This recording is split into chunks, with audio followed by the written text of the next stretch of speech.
It's only just a few years ago that Madiba was removed from the list of being terrorists in the United States of America. So bring it on. The mandate was go and talk to everybody, invite everybody. And the first people we interacted with, interestingly, was the EFF. The SG of MKP came, Floyd, telling us, no, the EFF wants to work with you because our intention is to strangle you and kill you and bury you. But on condition you give us the deputy president. Having marched to the Fort Rekerwachte, which also was a very racist area. Spread the fire. Welcome back to SMWX, where we explore South African politics through interviews and analysis. And today I have once again delivered for this audience. Many of you have been virtually begging me to bring on ANC Deputy Secretary General Nomvula Mokonyane, and we have delivered. She is a stalwart of South African struggle. She is a major figure on the South African political landscape and someone whose insights are not only interesting, but also shape our country. Thank you so much for joining us on SMWX. Thank you very much, Sizwe, and thanks for inviting us. It's a great pleasure to have you. Let me start right where the news is, because South Africa is facing unprecedented attacks from the president of the US, or shall I say the Trump administration, suggesting that we are persecuting white minorities on the back of the recently signed Expropriation Act. And of course, this has created quite a lot of anxiety in South Africa. I think most people dismiss the statements as false, but we also know that the US is a very important partner of South Africa and an important economy. So how anxious should we be at this moment? Look, we all should actually be anxious, especially when decisions are taken on the basis of inaccurate information, false representation, as well as an intention that seeks to further sow divisions in this country. We have, as the ANC, been able to interact with various individuals, organizations, and formations globally to actually share the true story about the Expropriation Act. And we believe that what has been done is just but an excuse to go for the foreign policy of the South African government. If you look at the order that was actually signed, it now makes even reference to the Palestinian issues. We do believe that the South Africans have to appreciate that this law has got nothing to do with acts of illegality. It has nothing to do with expropriation without compensation. The Section 25 of the Constitution still remains. What is of importance is to make sure that 30 years down the line, we are able to have access to land by government for public use to deal with doing away with a separate development approach in terms of property development in our country, exclusive ownership of valuable property, including abuse of property. If you look at the inner city of Johannesburg, you've got properties that are deserted and hijacked with absent landlords. It is only at that point where no one wants to lay claim of ownership of that resource that the state can then expropriate that piece of land or property for public good. We should not be also worried that much, because millions of progressive formations and human race has come out also to appreciate what we have done. Just yesterday we saw the representatives of the EU components in terms of ambassadors who came out and say they understand that we have to move in this particular direction to deal with the injustices of the past. It's been quite interesting to watch the EU take a very different stance to the US, which kind of shows how things are changing globally, and there may be a decoupling of Europe and America, maybe as it relates to South Africa. We also saw, I think, the president of the commission saying South Africa is a reliable partner at a time when we really needed that statement to show that we're not isolated. What do you make of the EU coming out quite strongly in our defense?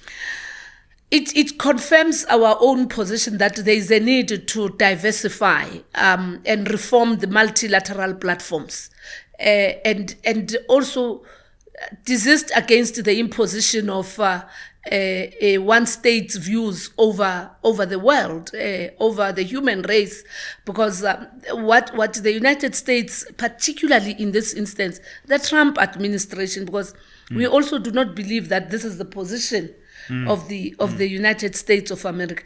The Trump administration acting on the basis of falsehood and acting on the basis of undermining even the diplomatic channels. Remember, South Africa has got a binational agreement with the United States of America that looks at the political issues, that looks at policy-related matters, that looks then on support that is of mutual benefit. So what they have actually done is to just erode all those diplomatic tenets of a rule-based kind of a relationship and an imposition, which it is surmountable to dictatorship as well as dominance of a minority over a majority. Even with the Freedom Front, it does not represent the white Afrikaners. It can't lay claim on that, because in South Africa, we live in a democratic dispensation. South Africans went to the polls in 2024. Absolutely. They elected their representatives, and amongst others, without actually referring to them as the ones who have the authority to claim representation of white Afrikaners, we have the Freedom Front Plus. We have the Democratic Alliance, and through NEDLEC, some of them, like Solidarity, do participate in processes of consultation.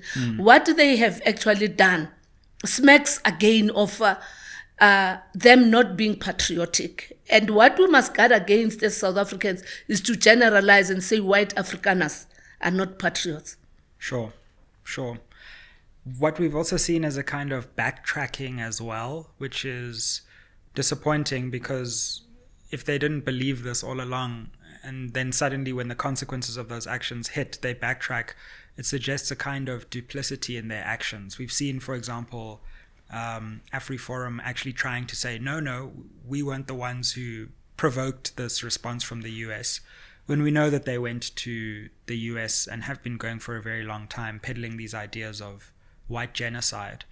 What do you make of this kind of backtrack on the very strong position that there is this persecution of white minorities in South Africa? I think they've come to realize that they have followers that are far less than what they thought. Because I come from the West Rand in Krugersdorp. I know that some of my neighbors do make contributions towards Afriforum for issues of safety, for issues of representation, for issues of culture and stuff. They made a big mistake assuming that these are the people that they represent. And precisely because of the voice that came not only from government, but from individuals and organizations that represent the diversity of our country, they now have come to realize. And unfortunately, as they backtrack, again, they exposed their naivety or opportunism by saying, no, they want the Americans to deal with individuals in the African National Congress. The ANC generates its policy positions.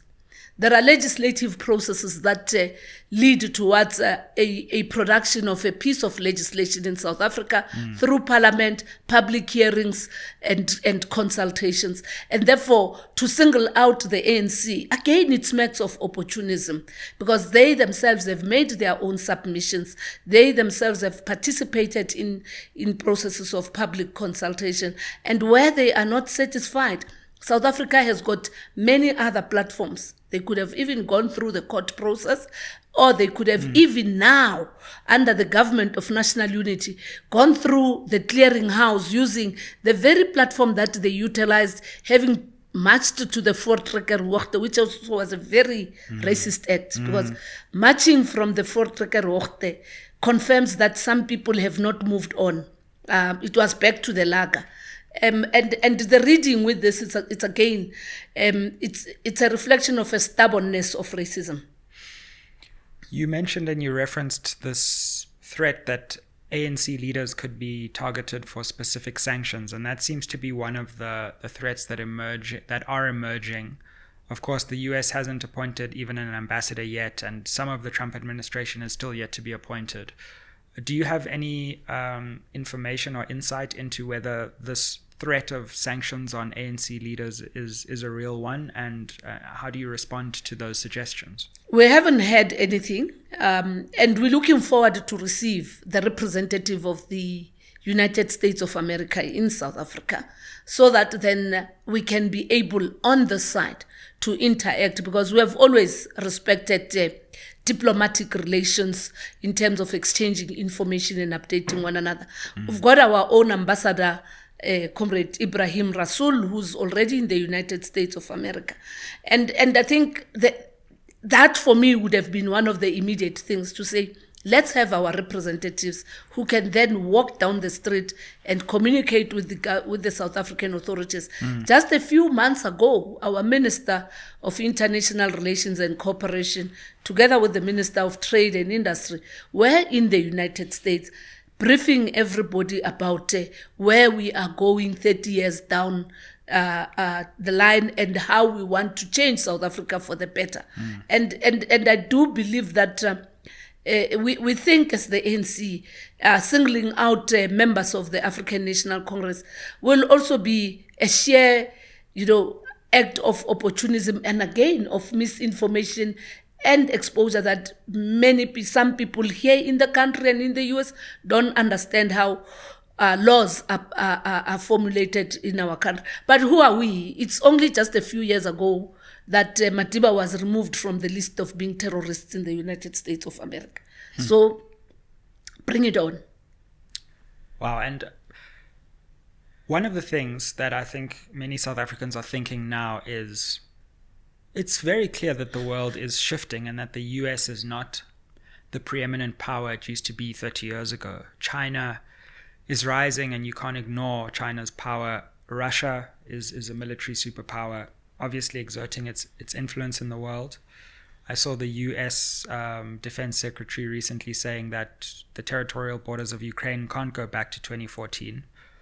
So we're living in a multipolar world, and it may be an opportunity for South Africa to diversify its trade links and its geopolitical links.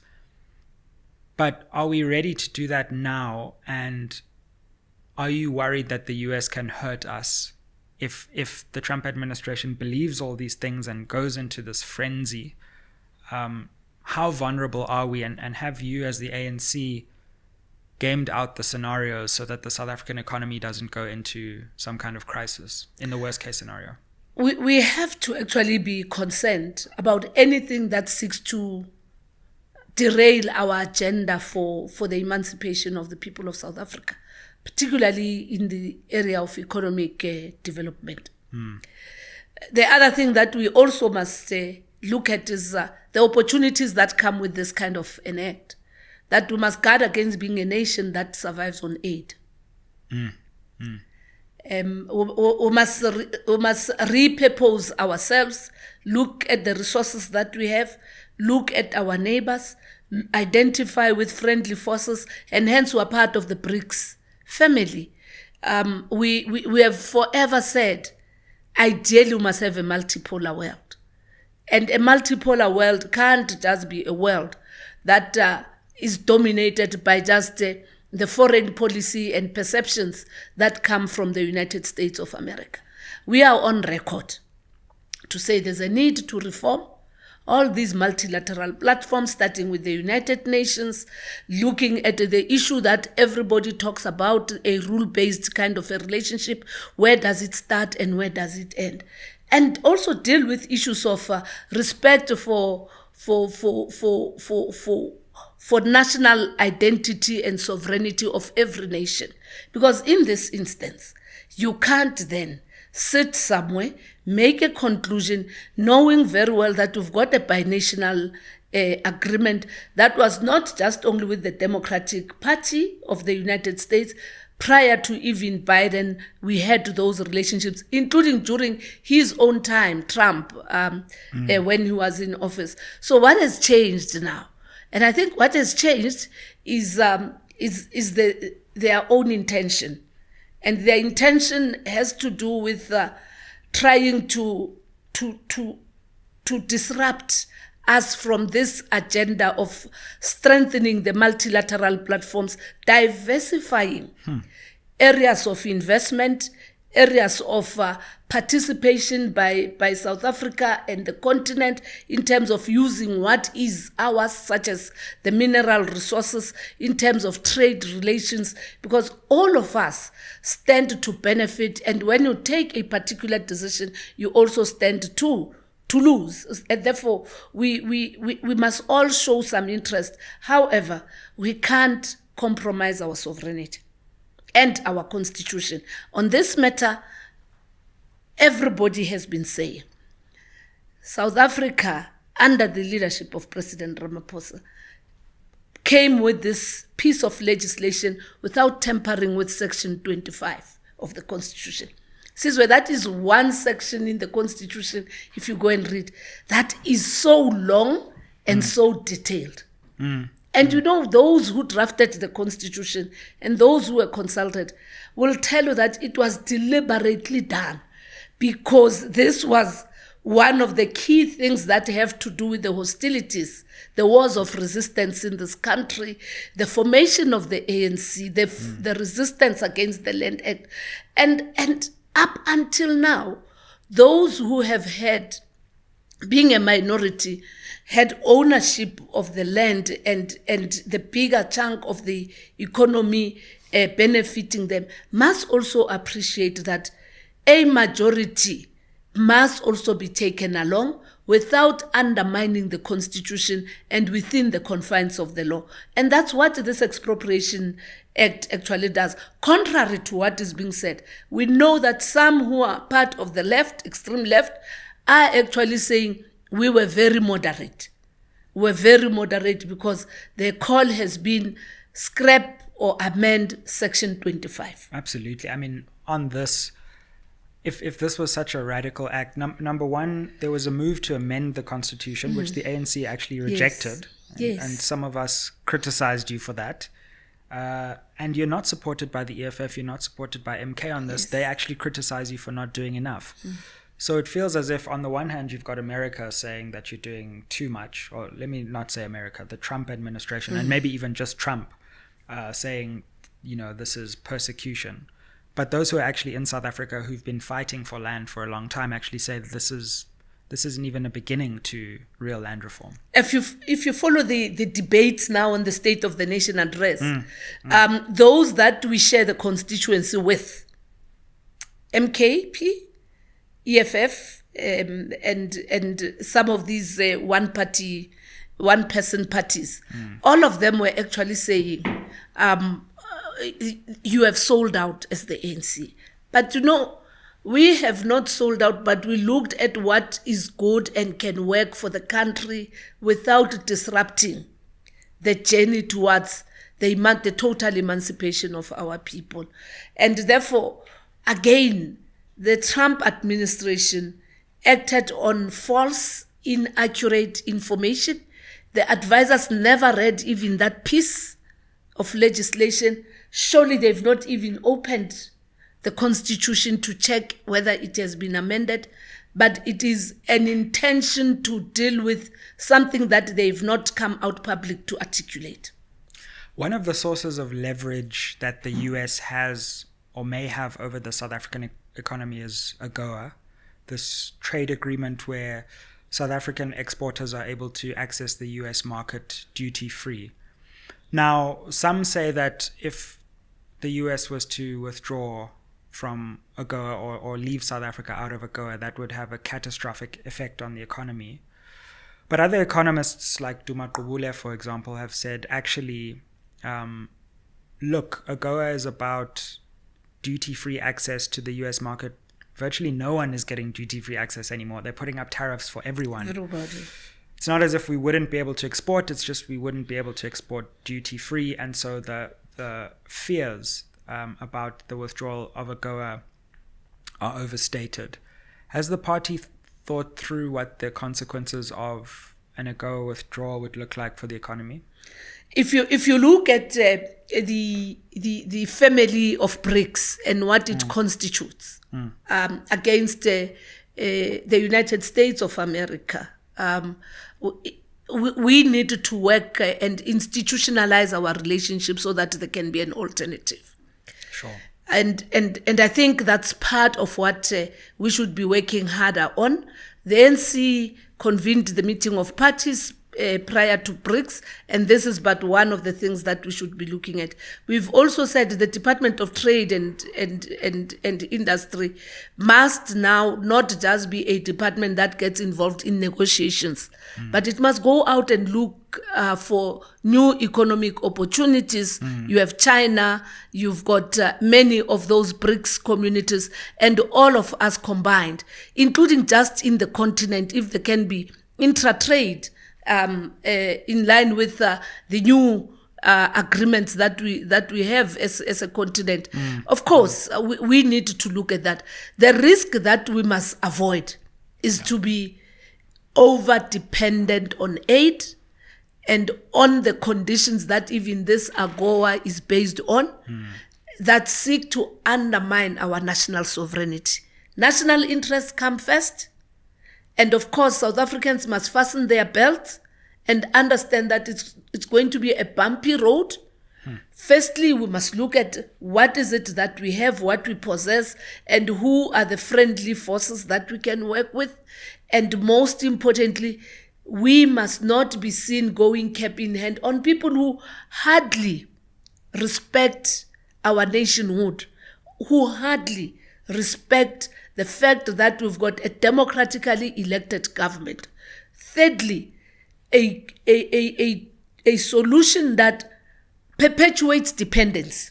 We have seen how other developing nations have never developed because of over-dependence on foreign aid than on being self-reliant. Of course, AGOA, it's about a give and take because they also demand the goods. Sure. They also demand the goods. And if they move, there would also be diversity. And I think it's time for South Africa to be bold. And the ANC believes that we have those tenets, but we will not walk away without engaging the Americans, so that by the time they take a drastic decision, they must be left with the right information and the good story about what we seek to do. One last thing on foreign policy. I've heard this idea that there's dissatisfaction in Washington with South Africa's relations with Iran, and that there's some kind of partnership with Iran that goes beyond just the usual relations between nations. On the other hand, I fail to see why South Africa shouldn't have foreign relations with a variety of nations. Iran is a I'm not sure whether they have joined BRICS, but they're clearly moving closer to the BRICS family. They were at the Kazan summit. So there's no reason why we shouldn't have relations with all countries in the world. But is there something to do with Iran that we're not being told? Because this is what we're hearing now. There's some Iran link that is really behind this US dissatisfaction. We have not had a relationship that is discreet with Iran as the ANC. We have not. And our relationship is above board. It is the United States of America that has issues with Iran. We're not harboring any misgivings about Iran and its policies and stuff. Of course, there are issues that we ourselves are not comfortable with, but we respect their sovereignty. And other than the political engagements, the work that we do together, including them coming to us around their interest of being part of the BRICS family and seeking participation and opportunities, we will do that because we stand for equality. We stand for transparency. We stand for justice. And most importantly, we believe in a multipolar world. America can't continue what it has done with Cuba, with other countries, and we continue to have to submit to them. Yes, the ANC has a relationship. Yes, we do relate with them. Yes, they do have an office here, an embassy here in South Africa. And yes, up to now, just like many others, we keep on engaging them on their own foreign policies without interfering with their own national dynamics. Let's move on to domestic issues, because, my goodness, this last year in South African politics has been quite something. We had the election, of course. Well, let me start there. I mean, what's your reaction to the election? A serious setback for the ANC, one which I think you later clawed back in your negotiations with other parties, but for the ANC to fall to around 40% was quite a shock for many South Africans. We didn't see it coming. Yes, we didn't see it coming. We worked, we saw the numbers of people coming out endorsing the ANC. We saw our canvassing numbers actually going up. We had research that told us about the pitfalls ahead. We thought we are dealing with those pitfalls. Sitting at the Results Operation Center of the IEC, watching that screen, I couldn't link the results with the work that we have done. And part of me was saying, more is yet to come. You know, the metros, the bigger townships and everything. Up until when we were stuck at 39.6% for almost an entire day. Yeah. Anxiety crept in. Provinces began to say they're done with counting. And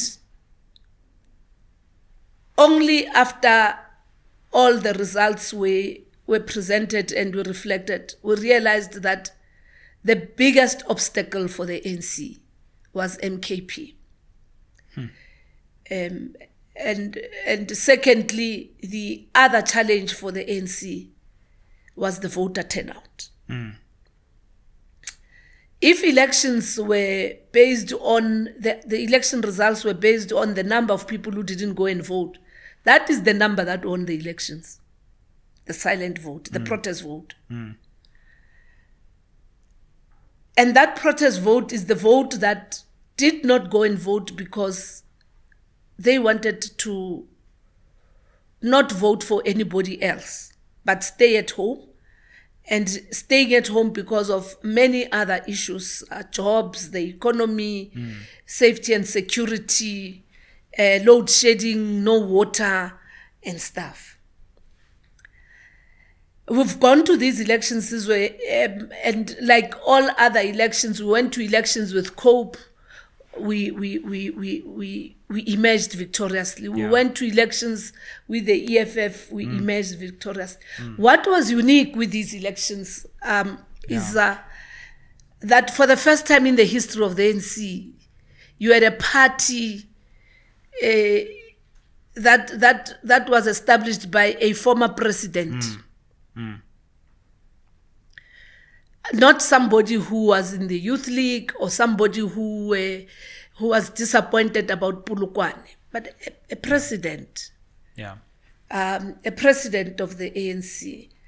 Secondly, we looked at where these votes were coming from. It was on the borders of Mpumalanga and KwaZulu-Natal. It was here in Gauteng, in the established townships next to the hostels. And it was in KwaZulu-Natal, in our own base, in our own wards. And in some instances, we didn't see them campaigning, viciously. And it was on those bases that we realized that there was something more than just a new party. And a new party within our constituency. It was there were so many things. These were the first elections without King Zwelithini, may his soul rest in peace. These were the first elections without Umntwana kaPhindangene, may his soul rest in peace. These were elections where some amongst us South Africans were saying, Sivotela ubaba. And in that space also there was this thing that you vote for this party to correct the ANC.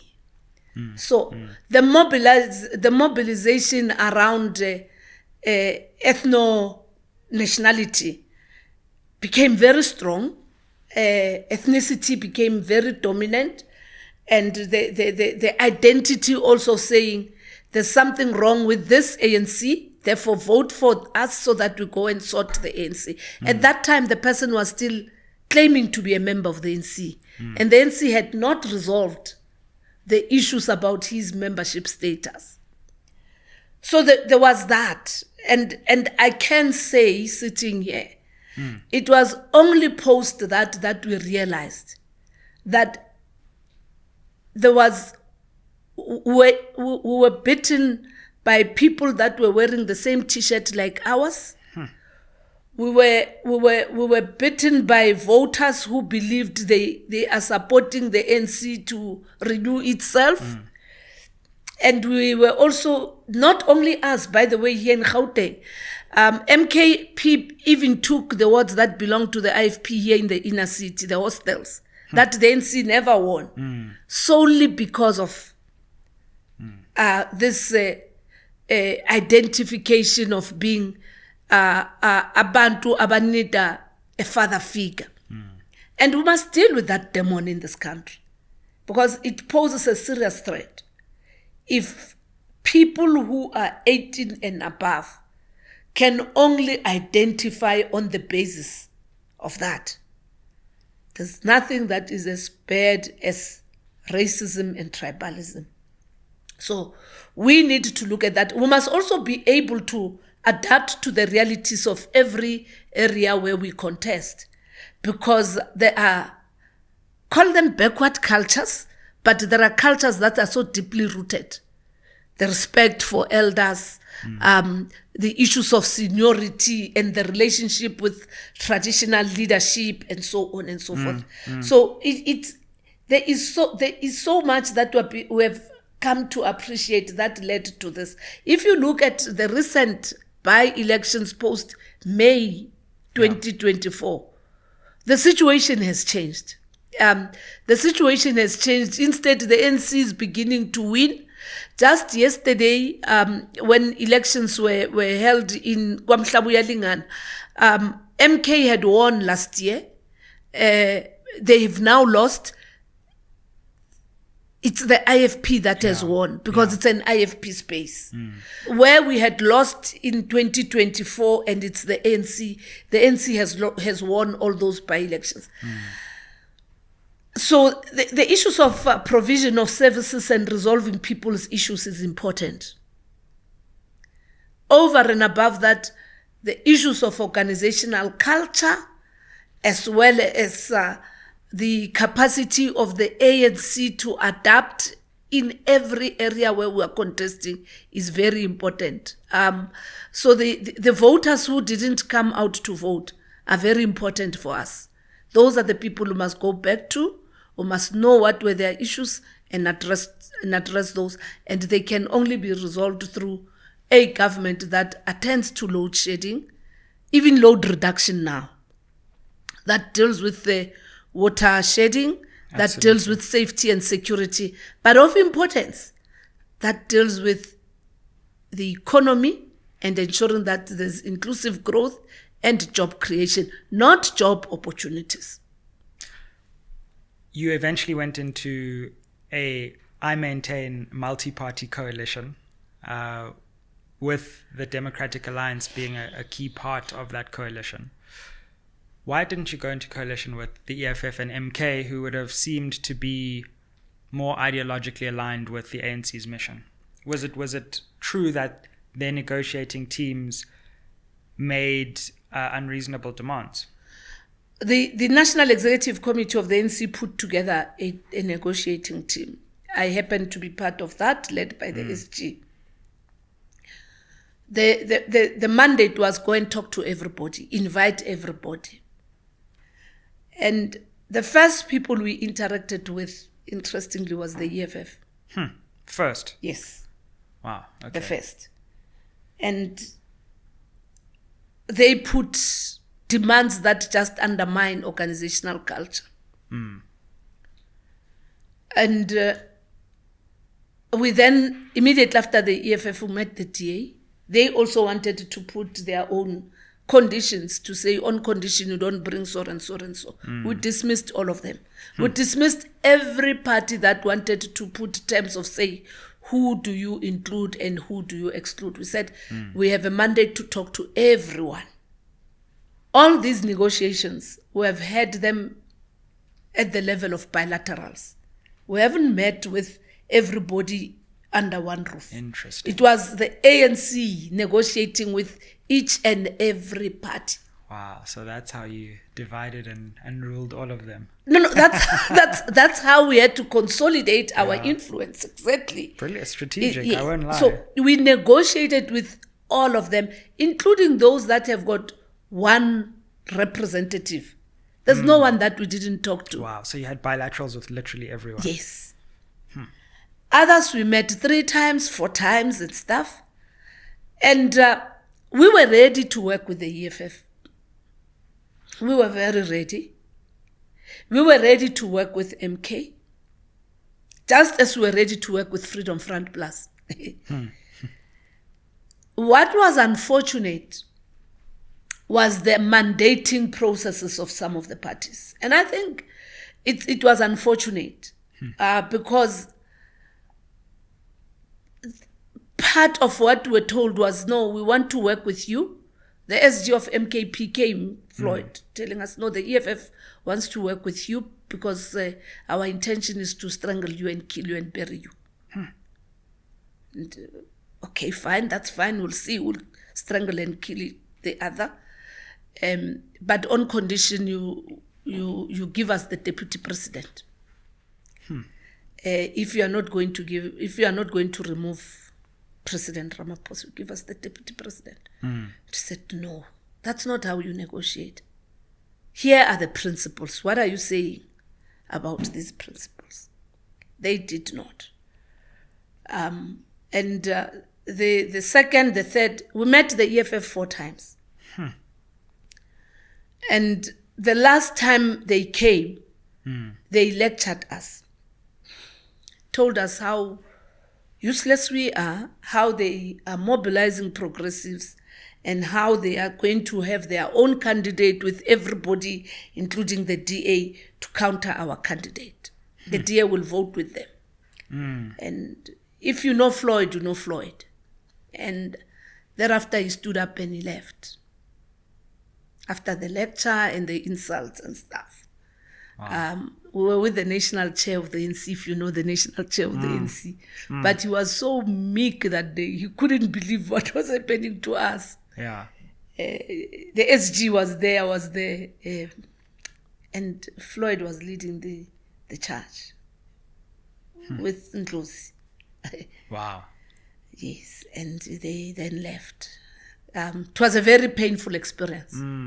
So they basically antagonized you. Yes, they just told us that they are going to show us, they are working with everybody, they will prove to us that they will support any candidate by President Ramaphosa, and they left. MK, for every delegation, we met MK 5 times. We met the EFF 4 times, we met MK 5 times. Wow.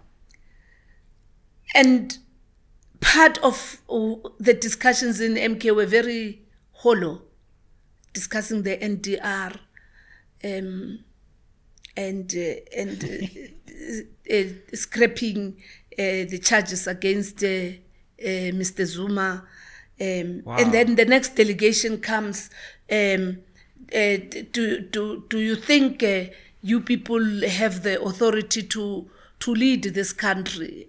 All these kind of things. And in that period, secretaries were changed twice. We had one secretary. We had the same officials and the same negotiating team. On the eve of the swearing in, on the eve of the swearing in, we're still here in Johannesburg. We agreed that let's meet in Cape Town. Are you coming to Cape Town? Wow, so even up to there. Yes, on the eve, the last people we spoke to prior to us flying to the Western Cape was MKP. And we're saying, you can meet with our technical team, Abu Makura and Abu Phoebe. Let's meet in Cape Town. We set up an op center in Cape Town. We called them, and nobody had the authority to come and meet with us. No ways. At the swearing in. We were there at Cape Sun. We were running the operation there. Yeah. That's how tolerant the ANC is. And they didn't pitch up. Remember, they didn't even come for the swearing in. And there's a deadline for the swearing in. It had to happen. And part of the reason why we wanted to discuss with MKP was about KwaZulu-Natal. It was also about KwaZulu-Natal because we had accepted that they had won. Sure. So they didn't pitch up. Instead, we're told that they're in the streets, they're protesting and all those things, not understanding that this is a rule-based game. You opt out with your numbers and stuff, you forfeit what is yours. So we met with them. We met with ACDP. We met with everybody. We met with the DA that wanted to have a grand coalition with us. And we refused. I recall that very, very We clearly. refused to have a grand coalition with the DA. We said we recognize every party that is elected and is in the National Assembly. And all other parties must be treated equally. Remember, since I said it's the NC negotiating with everybody. So they can't then want to be part of us. We refuse to carry the DA. And interestingly, when we met with the other parties like the Freedom Front Plus, they actually said, can we ask you a question? And we said, yes. Have you spoken to the PAC? The Freedom Front Plus asked you that? Yes. And we said, wow, why? And their response was, no, remember, those are the Freedom Front of you black people. We meet with the PAC. The PAC says, don't leave the Freedom Front Plus outside. So those two were actually working. And we never actually said to them, we're talking to them. Because we never wanted to disclose what we have discussed with anyone. Because it's the NC negotiating. We respected every part. But that's how tedious and strenuous this exercise was.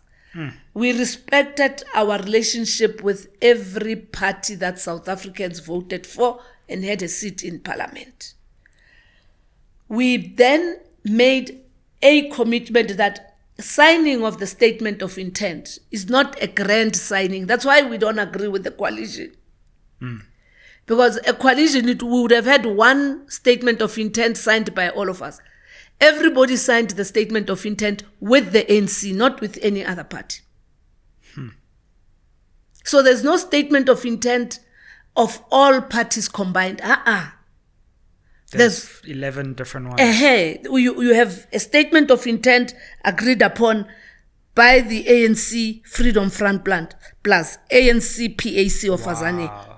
I didn't know that, That is the story. That's why we've never seen that document with everyone's so Zwibo. It's not there. Wow. The document that exists is the document of the ANC. I'm not going to lie. You ran circles around these parties. I'm not even going to lie. Like, you broke them up, you divided them, then you figured out, actually, if we bring everyone, then we don't need any one of them. And that's why even now, when the president painstakingly constituted his cabinet, he spoke to everybody, but the beauty of it was done through the negotiating team. where some will come and say, like these one-man parties that, no, we can't be part of the cabinet because we are going to be swallowed. Yeah. We want to work with you, but we want to exercise oversight on you.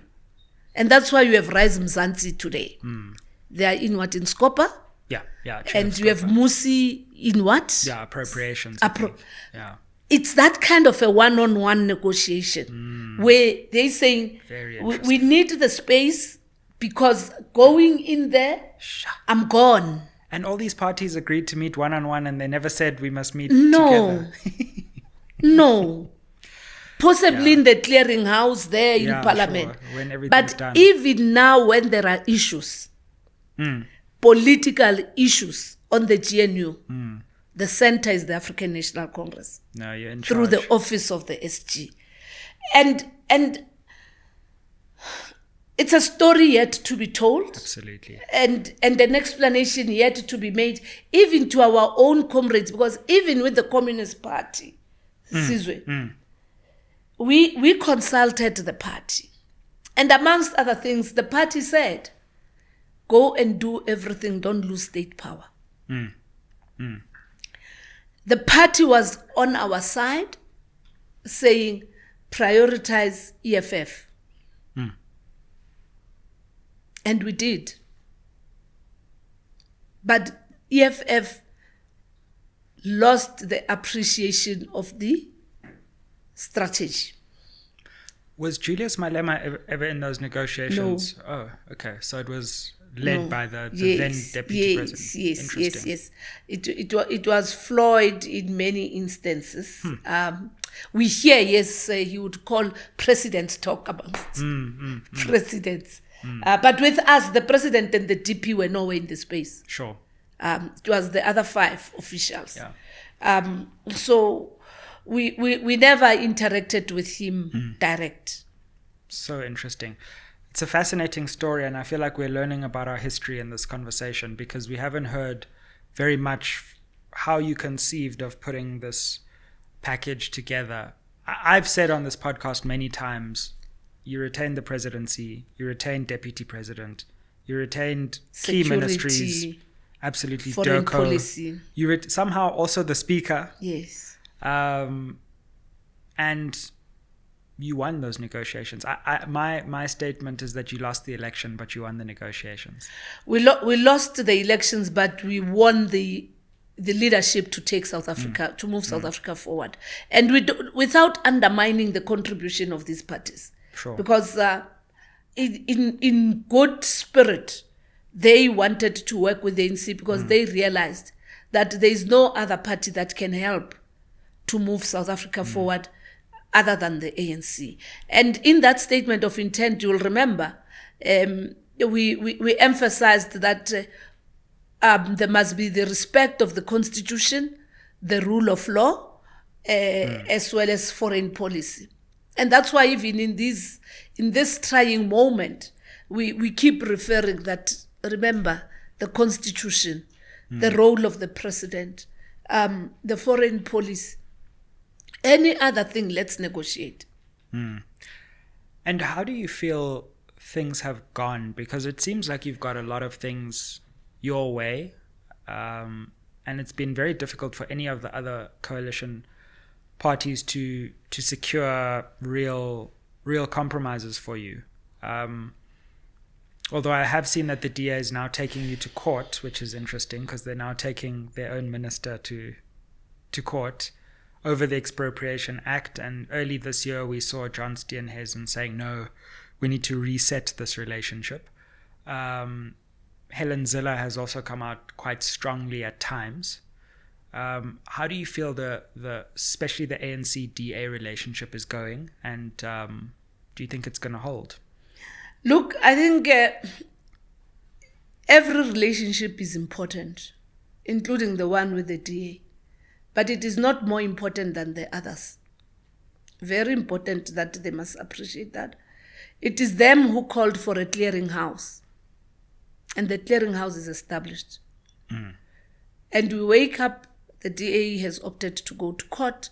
They want to challenge the processes of the National Council of Provinces that they never challenged. I don't know when was the NCOP actually attended to in the processes, but only now they realize that they must now challenge the processes. I think it's political gimmicks. Because again, remember, they are also worried about their constituents.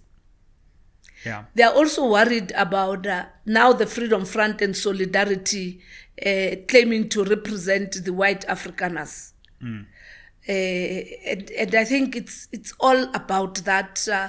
And again, this shows the richness of our democracy. The statement of intent is binding, but it does not prohibit parties to act independent as political parties. He's been cited as the respondent, the Minister of Public Works. Yeah. And it's gonna be interesting. Some are actually saying he's conflicted and therefore he can't be trusted. And these are the discussions that we must also continue to reflect on. We had a very interesting debate 2 days ago, the reaction from Comrade Sihle Zikalala, which I think went for the jugular, correctly so. So we need to in this instance, prepare ourselves, and I hope government will be able to present. I don't know when was that NCOP process that now we're told it didn't go well. And are you happy with the trajectory of the GNU so far as the ANC? I'm comfortable with it because in other nations we're told that it takes no less than 3-4 years to set up a coalition government, and we saved the country from any instability. We did. Secondly, we have a GNU that exposes the inconsistencies of some of the parties within the GNU. And it's for the voters to see. Because up until now, the ANC has not actually used its negotiated majority to undermine anyone. The passing of the NHI, the passing of the Bella Act, the passing of the expropriation is but a product of not only the 6th administration, by the way. Some of them come as far back as 15 years ago. And what had to happen is to clear the table, deal with these issues, because all of them were in the manifestos of at least 4 parties that are part of the GNU. In our manifesto, in the DA's manifesto, in the IFP's manifesto, in the PAC's manifesto. Sure. Now, when we look forward, we've got a big election coming up soon, 2026 or 2027, one of those 2 times.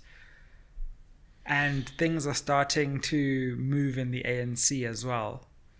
Would you ever consider ANC leadership? I am in the leadership of the ANC. Well, you always have been, and you're a serious leader. But I mean, the presidency itself.